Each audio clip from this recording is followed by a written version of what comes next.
go to the back corner of the property. There's basically no lighting back there. They get out of their car, and a guy, a vagrant, is on the other side of the wall, behind where a fence was broken. He comes out, knocks him down, and tries to sexually assault him. He breaks the one girl's arm. And everybody agreed, all the attorneys agreed, that there were $100,000 in damages. She had post-traumatic stress syndrome and all kinds of counseling issues. They went and took it to trial. And Kathy Grunwald, who was the coordinator in Tempe, testified about what they had done with the crime-free program and how they had started putting in their lights, that they had their audit. They went through all the training. They had their first audit. They missed their deadline, their goal for getting all the lighting. And so they set them up, because lighting sometimes costs a lot of money. So they set them up again with another target date, and they were working towards that target date. As a result of her testimony, the jury said, this crime-free thing is incredible. Had you not had that, we would have hammered you on this case. They hit them for 5% of damages. They awarded $450,000, and they hit the property management for $22,000. So it was a huge victory for crime-free principles. And so what we've seen is a lot of times when you go to start implementing, it's hard to implement.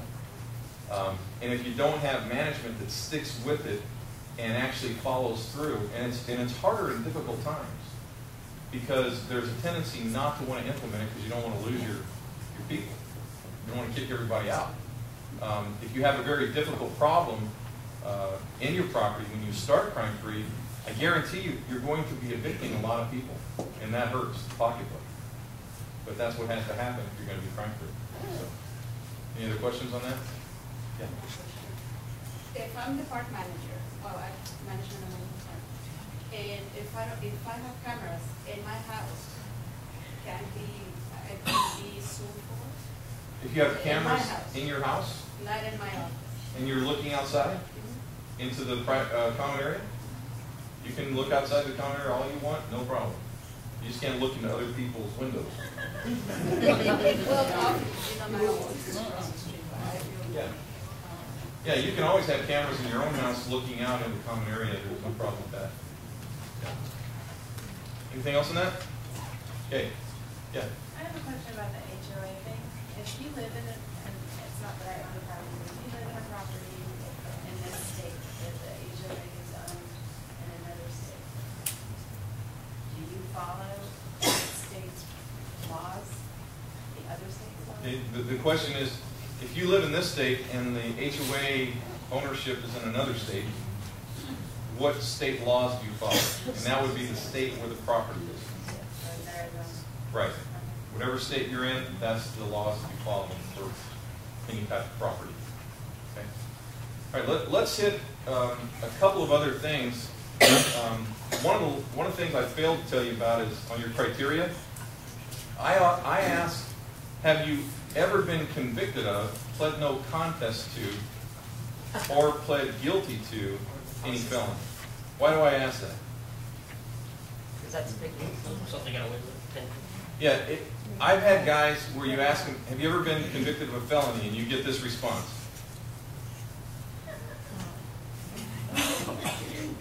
Nope. Have never been convicted of any felony. A lot of times people don't realize that pleading no contest is guilty. Pleading is guilty. And conviction, they're all convictions. Okay? So I kind of take that away from it. A lot of times the problems are not caused by the lessees. They're caused by the smaller occupants. Okay? So I have a question where I ask, has any person who is going to be living in the property ever been adjudicated delinquent for a crime that would have been a felony had they been an adult? What do you think? That's good. Or the foster. Because how do you usually find out that a kid's a juvenile delinquent?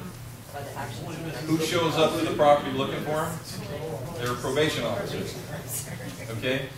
So that's one that you can kind of take right out of the mix, because if they've got a, quote, juvenile delinquent with that type of a crime, you probably don't want them there. Now, does that create a familial status problem? No. Is it violation of familial status? It's not, because we're not going after them because of their family. We're going after them because of the crime. Okay? Any questions there? All right. Let's talk about, in general, landlord-tenant law. Okay? What do you think is the most important principle with landlord-tenant law? I'm going to tell you a story, then you can tell me. How's that? Okay. My oldest son, big old kid, bigger than me, when he was a senior in high school, he asked me, Dad, can I borrow the van? Now that should have been the red flag, right? Kids don't ask to borrow the van. Okay? Can I borrow the van, Dad? I said, well, what's going on? Well, the guys, football team, we're going to go and we're going to go to the movie and get some eat. I said, well, sure, that's not a problem. Okay, great. Takes the van. I get a call from the kicker's mom. Okay? Hey, is Dallin there? No, he's not here. I think Joe's going to pick up the guys to go to the movie. She says, the guys? I said, yeah. You don't know what's going on, do you? I said, I guess not. What's going on? Well, you see, Mesa High had a bet with Mountain View. Two of the cheerleaders and two of these guys that are a bunch of cheerleaders. And anyway, if Mesa lost, they had to take them out. And if Mountain View lost, they had to take the Mesa High guys out. I said, really? Where are they going? And she said, they're going down to Superstition movie theaters. I said, okay, thanks. So I got his Isuzu pickup with my wife. We went down, and I got the manager and went up and down 25 theaters looking for my son. Okay? I couldn't find him, but I did find my van. I switched him.